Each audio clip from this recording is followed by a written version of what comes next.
Buenas noches, ¿cómo se encuentran este lunes? Quiero que alguien me confirme si se escucha bien. ¿Se escucha bien? Hola Graciela, ahí se están uniendo. Bueno, hoy tenemos un vivo con un invitado. Este, un invitado que es teólogo, ¿sí? Edgar Toledo, que ahora ya va a ingresar. Si se escucha bien, bueno, gracias Lili por confirmarme. A ver, acá. Esperen que tengo que aceptarlo. Ver, aceptar. Ingresé para... Uy, perdón. Ahí está. Hola Edgar. Hola José, bueno, ¿cómo estás? Bien, ¿y vos? ¿Se escucha bien? ¿Se escucha bien? Sí, Bien. perfecto. Bueno, y Bueno, hola a a toda la audiencia que se va uniendo también. se están uniendo ahí de a poquito. Como les comentaba, Edgar es psicólogo y es teólogo. Y hoy vamos a estar hablando de la neuroteología, que es la ciencia que estudia nuestro cerebro, cómo meditamos, ¿no? Una ciencia que es una Ujú, disciplina que tiene menos de 10 años, porque une ujú. a las neurociencias con la teología, que es la especialidad de Edgar, que hoy lo vamos a estar escuchando a él en esto. ¿Sí? Yo voy a comenzar hablando un poquito de la parte de neurociencias y, Ujú. y después vamos a ver qué es la teología, cuál es la historia de la teología. Buenas tardes, Romina, buenas Ujú. tardes, Mirta, ahí se van uniendo. Están viendo Edgar, ¿vos gente, qué querés bueno. comentar un poco? Porque a mí ya me conocen. Sí, sí, obvio que me imagino. Sí, sí, sí. ¿Te querés Muy presentar? buenos los vivos, José, la verdad que son muy ricos los vivos, que creo que toda la gente que se conecta también te lo dice, ¿no? Pero la verdad que aprendemos un montón. La verdad que, bueno, buenísimo por eso. Bueno, ¿querés contarnos un poquito de vos? Es la primera vez que estás acá. Bueno, dale. Bueno, me llamo Edgar, como bien dijo Josefina, soy psicólogo y bueno, y teólogo. Estoy terminando ahora la licenciatura, así que, y bueno, siempre me apasionó el estudio de la mente, pero siempre sentí como que había un bache, ¿viste? Como que faltaba algo más. Entonces, bueno, empecé a estudiar, digamos, el espíritu, digamos, qué función tenía el espíritu en nosotros, y lo encontré en la teología. Así que, y ahí, bueno, como que me cerró un poquito más todo, ¿no? Porque no solo somos mente y cuerpo, hay algo más, ¿viste? Que ya lo vamos a ir desarrollando, vamos a ir preguntando también y demás. Pero bueno, como quedarnos con eso, ¿no? De que hay algo más que el alma, que es la mente, y algo más que el cuerpo, que es esto que estamos ahora nosotros, no es lo que nos hace conectar con el mundo exterior. Se unió, Así se que unió bueno, alguien vamos muy a ir por especial ese a esta rumbo. audiencia. Se unió Fede Martínez, que es el director de Mindfulness Argentina, al quien le mando un abrazo gigante acá virtual. Fede, Así que ya me avisó Instagram que se unió. Bueno, un beso grande, Fede. dale, hechos los anuncios parroquiales, vamos a empezar, ¿sí? ¿Qué es Dale. la neuroteología? Bueno, la neuroteología, ¿sí? Es la ciencia que estudia, como les decía antes, qué es lo que sucede en nuestro cerebro cuando estamos meditando, ¿sí? Nosotros estudiamos en particular mindfulness, la meditación mindfulness. Entonces, esta disciplina, lo que van a buscar los investigadores es cómo bucear en nuestro cerebro, buscar en nuestro cerebro cuáles son los fundamentos, ¿sí? De esta actitud religiosa. Y acá nos vamos a detener. Cuando yo hablo de religión, me refiero un poco a lo que Edgar recién decía del espíritu, ¿sí? A Ujú. cómo se activa el espíritu en nuestro cerebro, ¿no? No importa si estamos rezando el Padre Nuestro, si estamos rezando Alá o si estamos meditando mindfulness. Para nuestro cerebro Ujú. es lo mismo la actitud contemplativa que tenemos, ¿sí? Entonces, ¿qué es lo que descubrieron estos investigadores? Que en rasgos generales lo que se activaba era el lóbulo frontal y parietal, ¿sí? El lóbulo frontal es el que tenemos acá adelante y el parietal está, digamos, arriba, pero para atrás. Hay una diferencia sustancial, ¿sí? Cuando se encontraban personas que meditaban en silencio, como puede ser la meditación budista o la contemplativa cristiana, la de oración al Santísimo, ¿sí? Donde están en silencio, se activaba únicamente zonas del lóbulo frontal. En el lóbulo frontal tenemos la toma de decisiones, el juicio, ¿sí? Las emociones. Mientras que cuando analizaron, por ejemplo, a monjas franciscanas que rezaban el Padre Nuestro en voz alta, también se activaba el parietal. Y en el parietal tenemos un área del lenguaje, ¿sí? Entonces, no solo se activaba el frontal, sino también el parietal. Dentro de la práctica mindfulness, que tenemos 4 tipos de variantes, hay una que es la de amor benevolente, donde podemos repetir frases en voz alta. En este tipo de meditación mindfulness se activa tanto nuestro lóbulo frontal como el lóbulo parietal, ¿sí? Porque estamos activando la escucha y el habla, por eso se activa el parietal también. Pero cuando estemos haciendo atención a la respiración, por ejemplo, que solo estamos en actitud contemplativa, se activa únicamente el lóbulo frontal. Ahora vamos un poco a lo que es la neuroteología, antes de darle lugar a Edgar que explique bien su campo de acción. La palabra neuroteología viene en realidad del ámbito literario, ¿sí? El ámbito que a mí más me gusta. Hoy cuando hablábamos con Edgar, yo le comentaba que siempre les recomiendo libros a ustedes, así que Sí, le digo, bueno, fíjate un par de libros que esté el PDF, sí, y hay sí. uno en particular que me gusta mucho, que es de Job, que ya vamos a estar hablando, que como siempre me lo pueden pedir por mail, pero ya vamos a ir a eso. Cuestión que esta palabra viene de Aldous Huxley, el escritor argentino, perdón, el escritor que en realidad viene de su obra literaria, ¿sí? Entonces, es una palabra que se escritura Antic-Hai, la tuve que leer, y es de uno de los personajes de la teología que se cuestiona sobre la química de la teología. ¿Sí? Era un teólogo que se empieza a cuestionar cuál es la química de la teología.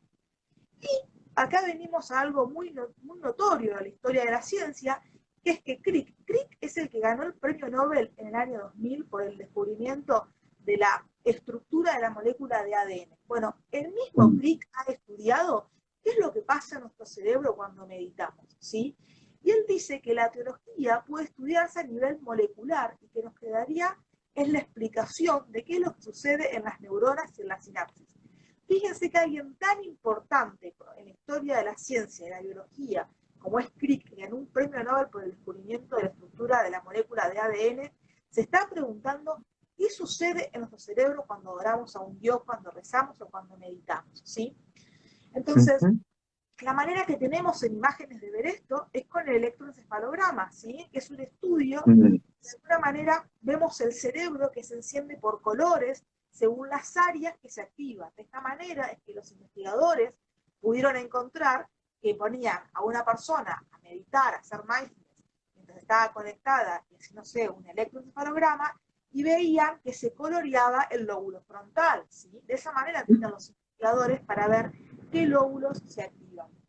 Entonces, bueno, vamos a pasar, Edgar, si te parece, a un poco a la historia de la teología, contanos qué es la teología, ¿sí? Dale, dale. Bueno, wow, qué introducción, José, y me encantó la introducción, ¿no? Porque se desconoce un poco qué hace un teólogo, ¿no? Y hoy en la actualidad el teólogo puede trabajar en muchos campos y también trabaja de manera interdisciplinaria. En la carrera de teología tenemos, bueno, antropología, filosofía, tenemos un montón de materias que nos pueden conectar con otras ciencias. Y hoy en día los antropólogos trabajan con los teólogos, la etnología, la filosofía, y está bueno esto poder decirlo, ¿no? Porque no es un campo cerrado que nada más, no sé, es para buscar a Dios. Si bien el fin es eso y es conocer a Dios y a Cristo y al Espíritu Santo, también es una ciencia, ¿no? Que puede trabajar interdisciplinariamente.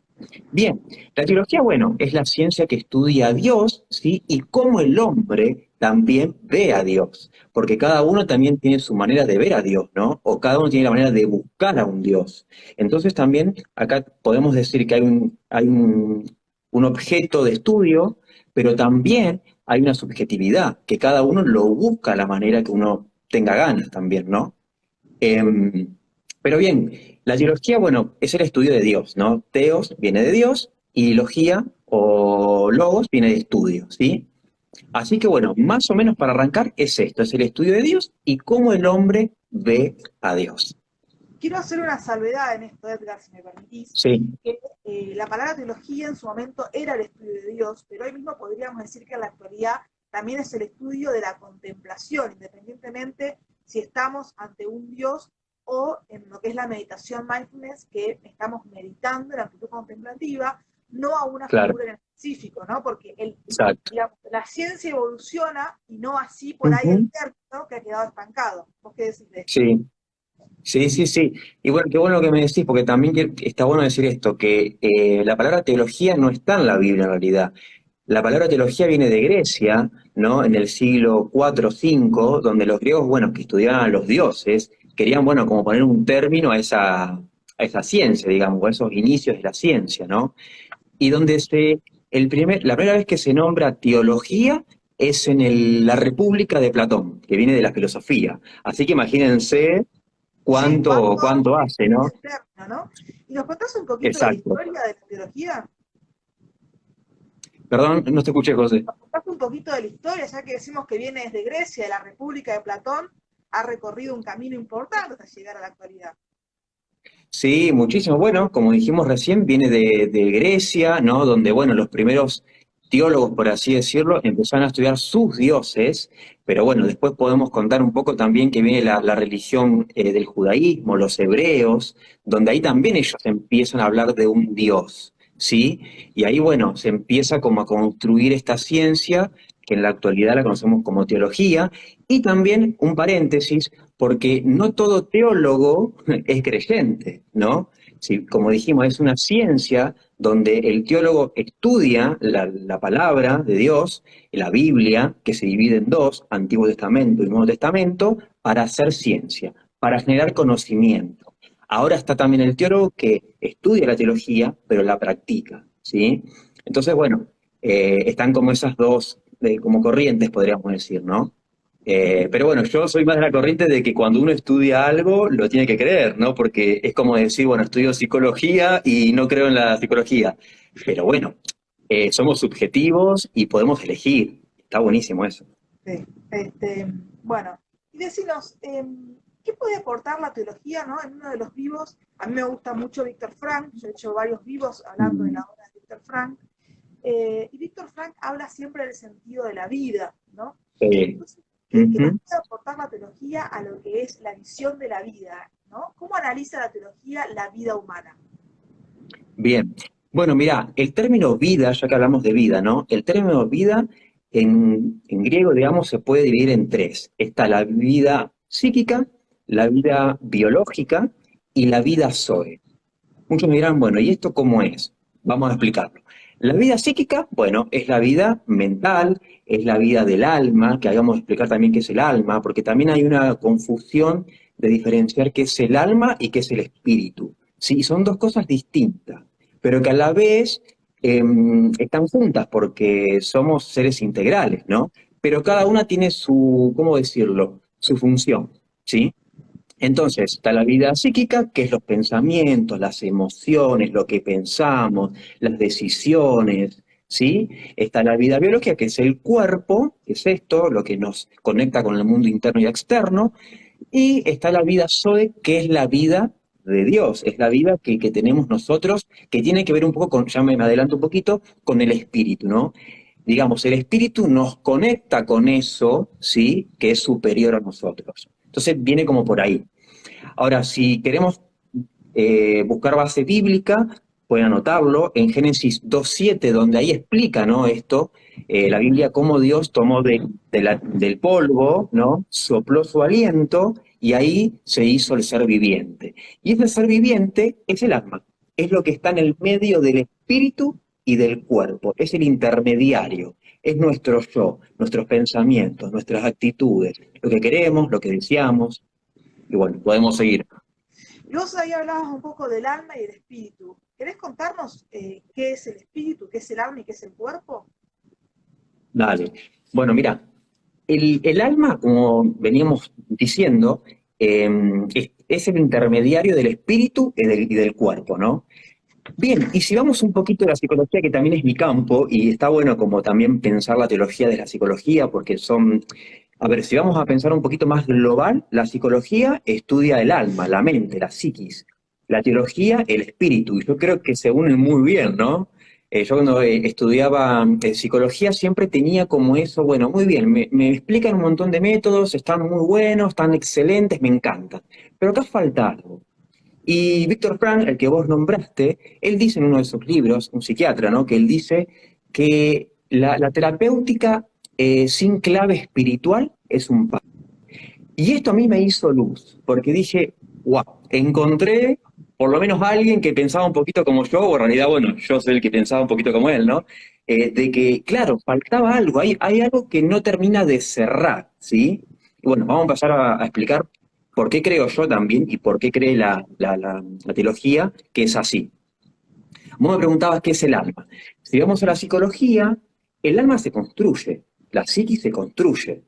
Vos como psicopedagoga también, ¿no? Quizás me podrás entenderlo y todo aquel que está acá también seguramente, Sí, pero nos aparte es construimos a una través percepción subjetiva de la experiencia que hacemos, ¿no? Por eso en Mindfulness totalmente. siempre decimos que Mindfulness no es una teoría, es una experiencia, ¿no? Una frase ahí de Fede, que nos está mirando. Sí, ¿Y por qué decimos esto? un beso grande. Porque uno puede estudiar un montón, ¿no? Como vos hoy decías, hay teólogos que estudian y teólogos que practican. Uno puede estudiar un montón, pero si no lo lleva a la experiencia, no lo siente, ¿sí? No lo tiene Claro. Ujú. internalizado el concepto. Y cuando uno está meditando, ¿no? Después de las neurociencias nos dicen que al cerebro le lleva mínimo 8 semanas de práctica continua, ¿sí? Es decir, todos los días, para empezar a sentir los beneficios de la meditación, como son la Ujú. reducción del cortisol en sangre, ¿sí?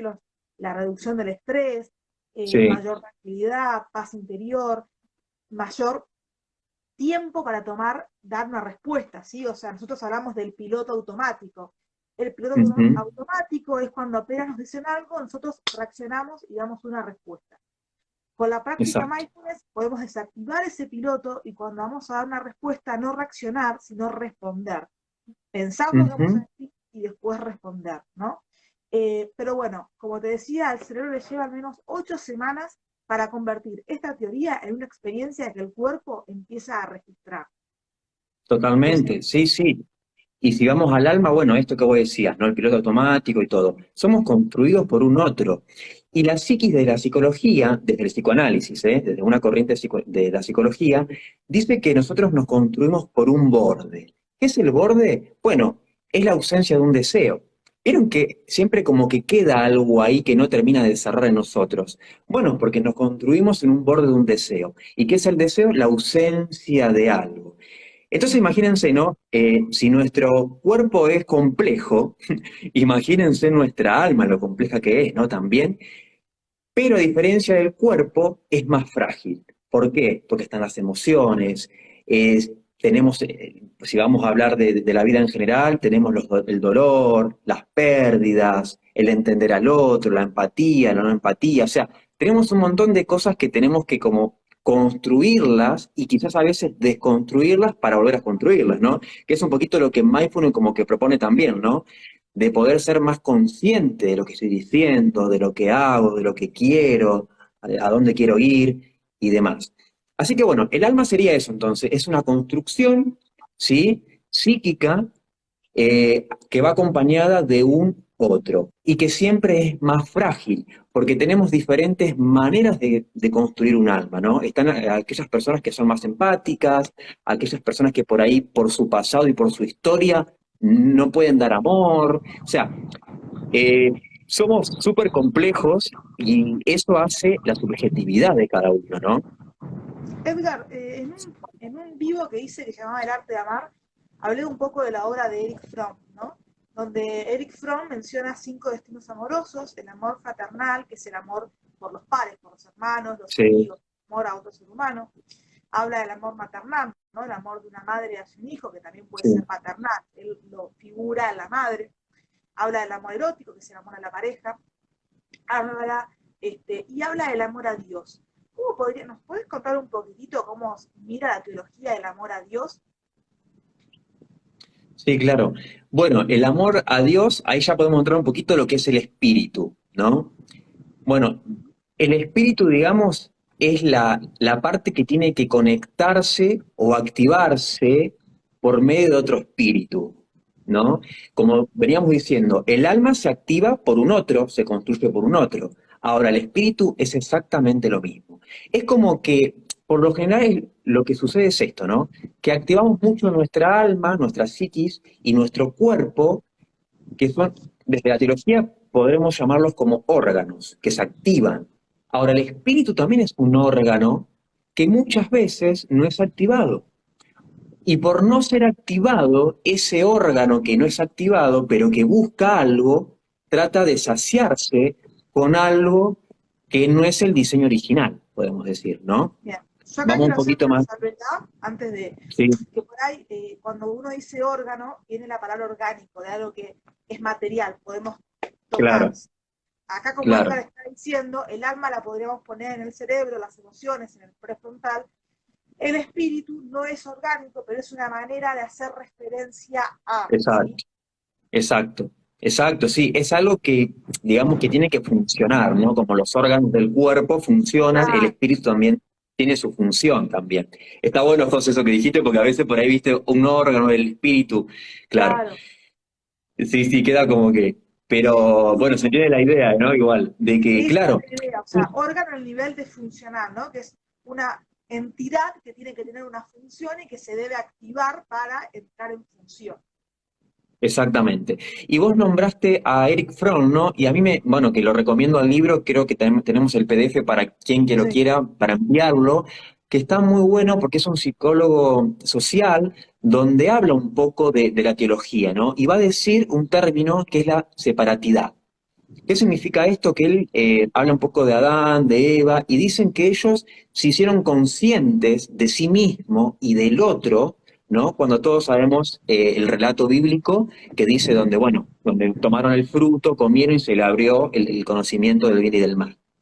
Bueno, y Eric Fromm dice esto, ¿no? Que ellos se hicieron conscientes de sí mismos y, pero que después, como para arreglar eso que de ser conscientes, nunca pudieron llegar a ser conscientes del todo y unirse, por así decir. No sé si se entiende la idea.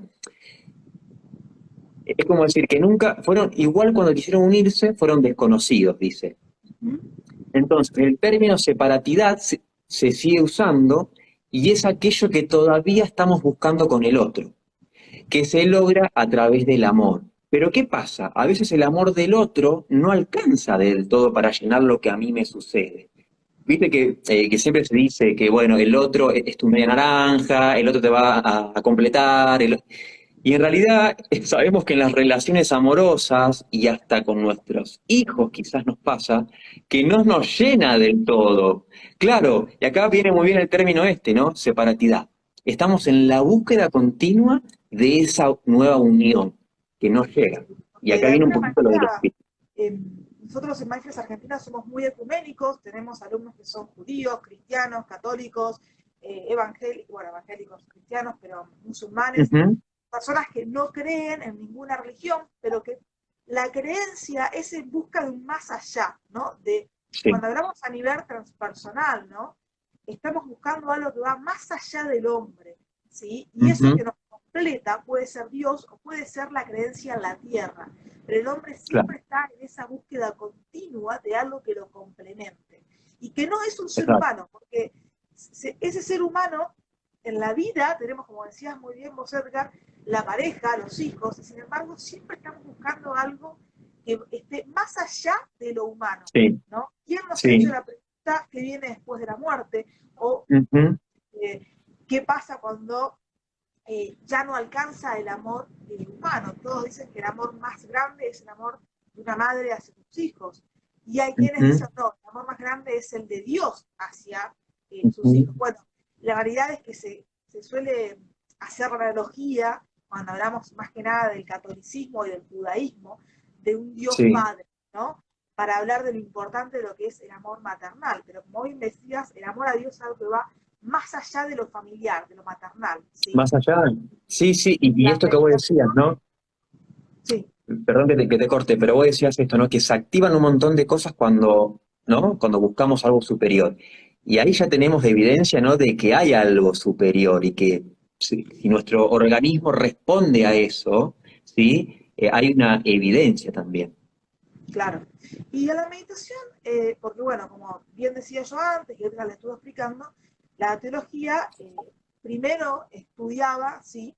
Y estudia lo que es la religión, y sobre todo lo que es el cristianismo o el catolicismo, ¿sí? También el Ujú, judaísmo, ¿sí? Porque, como bien Edgar explicó, está el Antiguo Testamento y el Nuevo Testamento. ujú, Los judíos solo se quedan con el Antiguo Testamento. Los exacto. católicos, los cristianos, evangélicos, y porque cristianos también son los católicos, son los que creen en Cristo, Sí, ¿no? Abarcamos toda la Biblia, el Antiguo y el Nuevo Testamento. Después, según exacto. la variedad de cristianos que seamos, y católicos, evangelistas, bueno, los que fuesen, ahí varían los libros del Nuevo Testamento, del Antiguo Testamento, que tomamos o no para estudiar. Ahora, nosotros Exacto. estamos Sí. hablando de neuroteología, llegamos a un nivel Ujú, mayor y decimos, bueno, la teología no solo va a estudiar qué pasa con Dios, el estudio de Dios, sino que ese ujú, logos, ese estudio, ¿no? Va a ir a ver qué pasa en nuestro cerebro cuando pensamos en Dios. Y también qué exacto. pasa en nuestro cerebro cuando estamos meditando, que podríamos decir que viene de la religión budista en sus inicios, pero mindfulness no es budista porque, Ujú, como se explicaba en otro vivo, ¿sí? Que quiero dejarlo claro acá, ya que estamos mm, hablando un poco de las religiones. El budismo es una práctica concentrativa. ¿Qué quiere decir concentrativa? Miren, acá tengo una vela justo. Una práctica concentrativa es que yo me pongo a meditar en esta vela, ¿no? Entonces yo centro toda mi atención en esta vela y excluyo de mi capacidad de contemplación al ambiente. Mindfulness es todo ujú, lo contrario, dice no. O sea, si vos estás en medio de un bullicio, tenés que poder contemplar, tenés que poder meditar, ¿sí? En lo que dicen los budistas, intentan llegar al estado de nirvana, que es un estado de contemplación tan profundo que provoca la elevación. En mindfulness claro. decimos, no, no, nosotros tenemos que poder incorporar el ambiente, ¿sí? Y estar en atención plena al momento presente, al aquí y ahora, con todo lo que eso implica ambientalmente. Es decir, si estamos en Capital Federal, como siempre digo yo, el 9 de julio y Corrientes, que creo que no debe haber un lugar más ruidoso en el mundo que ese, bueno, Mm, si está ahí en sí. Japón, Bueno, vos lo con sabés los por experiencia. pero por experiencia de haber vivido 10 años en Capital, Claro. tenemos que poder meditar igual, ¿sí? Porque mindfulness no es una práctica concentrativa, sino que incluye al ambiente, ¿sí? O sea, Claro. si vamos a meditar con esta vela y hay una música de fondo, tenemos que poder incluirla sin que eso interceda en nuestra meditación. Ujú. Ahora, Edgar, vos que te especializás en teología, ¿cómo ves la teología actualmente relacionada con la meditación? Bueno, si hablamos de meditación, creo que va muy unido con el orar o rezar, ¿no? Eh, Orar y rezar podemos decir que es invocar o declarar eh, algo con la palabra o mentalmente, sí, de algo superior, ¿no? Y la meditación va por ahí también, ¿no? Es algo mental, algo que se puede hacer de forma formal o informal, o sea que va como, ¿no? Como unido esos dos. Pero algo que quiero dejar también, que vos hablabas, ¿no? De las neurociencias y todo, se descubrió, no sé si hace poco, pero se descubrió que hay un núcleo en el cerebro que se llama accumbens, ¿sí? Que es un núcleo neuronal donde activa el placer, ¿sí? El placer de las recompensas, de las gratificaciones, por ejemplo. También está la parte del sexo, o sea, hay un montón de cosas que se activan con eso. Y se descubrió que la meditación, el orar, el rezar, también activa ese núcleo. Y esto es sorprendente, ¿no? Porque la ciencia cada día está comprobando más todavía que el meditar, invocar, declarar, activa un montón de partes neuronales que también entendemos que las neuronas, si bien están en el cerebro, hay neuronas que se llaman de la glía, donde miden casi 2 metros, o sea que conectan nuestro cerebro con nuestro cuerpo. O sea, está todo relacionado. Voy Y no a quiero acá dejar... un poquitito, ¿no? Las neuronas de la glía son las que, de alguna manera, como cuando construimos un edificio y tenemos Claro, los andamios, bueno, las glías, ¿sí? Las células de la glía son los andamios de nuestro sistema nervioso, es donde se exacto, estructura todo el resto, ¿no? Por eso es que exacto, Edgar decía muy bien que pueden llegar a medir mucho, porque pueden ir del sistema nervioso central, es decir, de nuestro cerebro, exacto, hasta la periferia, ¿sí? Hasta las neuronas que inervan nuestros músculos. Por eso es que las totalmente. células de la glía pueden ser muy largas. Y Pero por eso, José, no quiero dejar también de lado el cuerpo, ¿no? Porque ya que hablamos de las neuronas glía, bueno, que conectan nuestro cerebro, nuestra alma, nuestra mente con nuestro cuerpo, que en la Biblia habla también del cuerpo, ¿no? Y la nombra como un templo, el templo del espíritu. O sea que el cuerpo sería quien contiene el alma y podemos decir que el alma es quien contiene el espíritu. Y digo esto porque acá podemos entender de que somos seres integrales. Uno no puede sobrevivir sin el otro, ¿no? El cuerpo, como vemos más adelante, es como que es quien es la parte externa que nos conecta con lo externo y con lo interno. El alma es donde están las emociones y el espíritu es quien está más adentro que se conecta con algo superior. bien.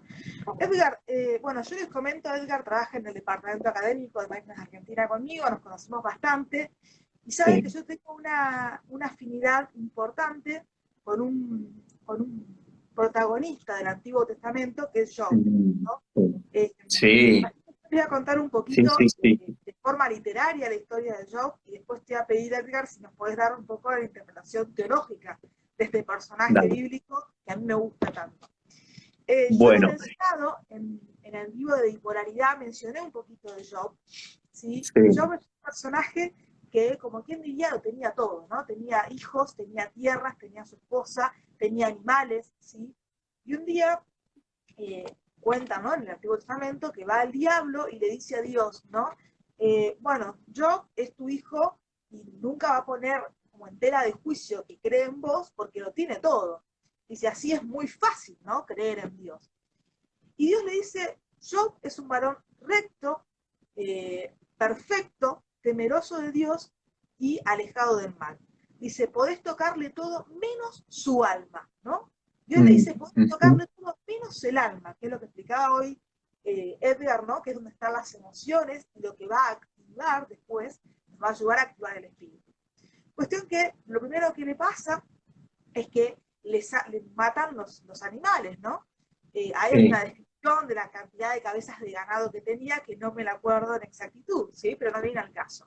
Entonces Job sigue creciendo en Dios y dice, no importa, viene un sirviente y le dice, Señor, yo solo pude escapar para avisarle que mataron a las 150 cabezas de ganado que tenía. Bueno, y Ujú, Job sigue creciendo en Dios. Después le matan los sirvientes y llega un sirviente y dice, Señor, yo solo pude llegar para avisarle que murieron todos sus sirvientes. Y Job sigue creciendo en Dios. Después le matan los hijos y ujú, solo llega un sirviente para decirle que se habían muerto sus hijos y que él solo había podido salir de la situación para contarle que se habían muerto sus hijos. Después le ujú, quitan las tierras, finalmente se enferma y él se tenía que rascar todo el cuerpo, ¿sí? sí. Porque estaba Ujú, como lepra, pierde a su esposa, y siempre que seguía creyendo en Dios. En un momento llegan los amigos de Job y le cuestionan por qué seguía creyendo en Dios cuando había sí. perdido todo, ¿no? Y ahí es cuando él de alguna manera no se quiebra, sigue manteniendo su fe intacta, ¿no? Ujú, Y después, por haberse mantenido, ¿no? Alejado del mal, como decía en la Biblia, exacto. le Ujú, devuelve, ¿no? Las tierras, el ganado, las mujeres, vuelve a tener hijos y demás. A mí este libro me gusta mucho porque habla del dolor. Y yo ujú, realmente se conecta con Dios a través del dolor. exacto, Porque es verdad, ¿no? Por ahí, cuando todo nos va bien, es más fácil creer. Pero ¿qué pasa cuando las cosas comienzan a ir mal? Solemos exacto. echarle la culpa, así como buscamos algo superior. Cuando las cosas van mal, tratamos de echar las culpas a algo superior y desligarnos de esa responsabilidad que tenemos sobre nuestras acciones, ¿no? Y yo parece que encuentra a Dios justamente en la contemplación, cuando él se postra ante Dios y le dice, Ujú, bueno, ¿no? Como esa frase de la Madre Teresa de Calcuta, Dios mío, ¿por qué me has abandonado? En realidad ujú, la Madre Teresa lo toma de Jesús, ¿no? Es una frase que va claro. recorriendo mucho la historia de la teología. Pero Sí, él sí. encuentra a Dios en el dolor. ¿Qué nos puedes decir de este libro? Que yo recomiendo mucho leer para quienes están atravesando un proceso de depresión, ¿sí? De duelo, Exacto. están atravesando Sí. una tristeza que los abraza, que los angustia, ¿no? Este libro nos da como esa esperanza, podríamos decir. Ujú, sí. Bueno, wow, José, te lo sabes todo el libro casi, ¿eh? Es que es un libro precioso. Si bien, como vos bien decís, pasó por un montón de cosas, es precioso, ahora vamos a ver por qué. A mí me gusta pensar a Job como alguien que vivió un proceso, pero más que proceso, como alguien que fue transformado. ¿Por qué? Porque hay una diferencia entre proceso y ser transformado. Yo puedo vivir un proceso de pérdida, de separación, de duelo. Es un proceso, algo que viví, punto. Ahora, la transformación es distinta porque lo que me pasó lo tomo para transformar algo nuevo en mí. Si estoy pasando un dolor, un duelo, bueno, ¿qué me está dejando eso a mí? Entonces, por eso me gusta hacer esta diferencia, que no es lo mismo el proceso que la transformación. Cuando somos transformados, queda algo en nosotros que lo podemos utilizar. A mí me gusta decir mucho como que tenemos una caja de herramientas y tomamos de esa transformación algo para aportar a alguien, ¿sí? Acompañar, ayudar, dar una palabra de aliento y demás. Pero bien, como bien vos dijiste, Job le pasó de todo. No sé si alguien se sintió identificado o identificada con lo que José venía contando. Yo en cosas por ahí sí, porque todos pasamos por un dolor, una pérdida, y más con bueno, con el COVID, ¿no? Con la pandemia. Todos, alguien cercano, seguramente que subimos de algo. Bien, pero lo que le pasó a Job también produjo que se cierre su espíritu y su alma. ¿Por qué? Fíjense que cuando estamos mal o nos pasa algo terrible, cerramos nuestro espíritu y nuestra alma. No queremos que nadie nos hable, no queremos saber nada. ¿Pero por qué? Porque el dolor es subjetivo. José, tu dolor no va a ser mi dolor y mi dolor no va a ser tu dolor. No vamos a poder entender. Por eso creo que el mensaje que Job nos está dejando es que cada uno tiene su dolor y su transformación. Y podemos hablar también de los amigos. ¿Cuánta gente que vino a nosotros, bueno, ya va a estar todo bien, y no entienden que nuestro dolor es nuestro? A veces alcanza con hacer silencio, un abrazo y estoy con vos, ¿no? Este libro es riquísimo, nos enseña un montón de cosas. Pero bueno, y les dejo un versículo 2, Job 3:1, que dice, maldijo el día de su nacimiento. Job maldijo su día de nacimiento. ¿Cuántos nos hemos sentido a veces que, no, basta, ya está, por favor, llévame? O no, porque no aguantábamos el dolor. Porque estaba cerrada su vida, estaba cerrado su espíritu. No encontraba que alguien sacie su malestar, su dolor. Y otro que quiero dejar es Job 23:10 que dice, mas él conoce mi camino, me probará y saldré como el oro. Después de todo lo que él pasó, él dice, él me probará y saldré como oro. El oro, ¿no? Viene del carbón, dicen, ¿no? Yo nunca vi el proceso, pero escuché la historia. El carbón pulido, pulido, pulido, pulido, pulido, pulido, hasta que ese carbón brilla. Y así es tu vida, mi vida. Somos pulidos, transformados, para que cuando termine esa transformación, ¿no? Que siempre hay nuevas transformaciones, podamos ser como el otro, brillar, y que el otro pueda ver algo en nosotros para poder aportar a su vida, ¿sí? Así que, bueno, y cuando él dijo esto, volvió su esperanza.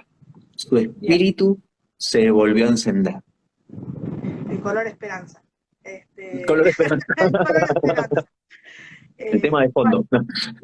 claro, todo un tema. No, no. Bueno, vamos a explicarle a la audiencia por qué color esperanza. Edgar tiene, Explícaselo vos, que vos explicás bien. yo lo explico mejor. Edgar tiene una fe intachable en la humanidad, él siempre mantiene la esperanza, ¿no? Así que hay una psicóloga amiga que decía que Edgar era color esperanza. Que si está escuchando, le mandamos un abrazo. Un beso te Pero bueno, mandamos. Sí. bueno, Edgar, la verdad, una charla súper fructífera. Yo, como todos los vivos, les recomiendo libros, ¿sí? ¿Dónde pueden pedir Ujú, los libros? ¿Cómo se llama? Hay un libro en particular, el libro de Job, ¿sí? Recién sí. hablábamos que se encuentra en el Antiguo Testamento, pueden abrir cualquier Biblia, ¿sí? Que en el Antiguo Ujú, Testamento buscan Job, que se escribe J-O-B larga, ¿sí? Y lo ujú, encuentran. Pero hay un libro de Bernardo Estamateas, ¿sí? Que, exacto. ¿cómo se Ujú. llama el libro? Que no me lo recuerdo. Mis ojos ahora te ven, Mis ojos se ahora te llama. ven. de Bernardo Strategas, que Ujú. analiza en 92 páginas, porque lo hemos leído en conjunto, el Sí. libro del Job, ¿sí? Y lo hace de forma muy Ujú. amena, así como hemos tratado de llevarlo nosotros a ustedes, como si fuese un cuento, ¿no? Así que se los Exacto. recomiendo, si quieren el PDF del Ujú. libro, tanto de El arte de amar de Eric Fromm, como del análisis del libro de Job, me lo pueden pedir a Ujú. josefinaricota@mindfulnessargentina.com.ar. ¿Sí? También ahí pueden Exacto. escribir si tienen dudas, sugerencias para vivos y demás. Ricota es con dos T y mindfulness es con dos S, ¿sí? Ujú. josefinaricota@mindfulnessargentina.com.ar. Así Ujú. que bueno, Edgar, ¿querés despedirte con algo? Bueno, me gustaría decir que algo de Job último, que en el último capítulo, que nos enfoquemos en el primero y en el último.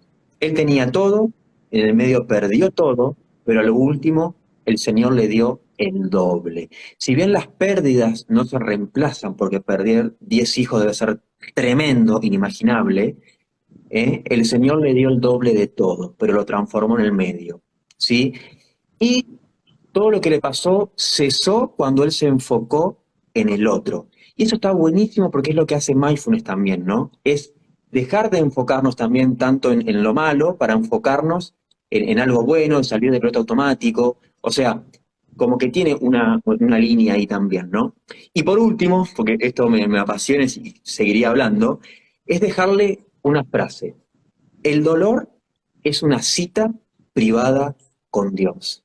Si estás pasando por algún dolor, déjame decirte que es una cita privada exclusivamente con vos y con Dios, ¿sí? Y que bueno, de esa cita privada va a salir algo que te va a transformar. Gracias, Edgar. Yo también lo llevo, yo soy creyente, pero para llevarlo también de alguna manera de forma más ecuménica a todos los que nos están escuchando, esta cita privada con Dios, cuando uno está con Dios, está con uno mismo también, ¿no? En compañía de alguien. En la Ujú. meditación, en la contemplación, también es una cita privada con nosotros mismos y en lo que creemos. Todos creemos en algo, no hay persona que no crea, aún así te digan, no, yo no creo en nada.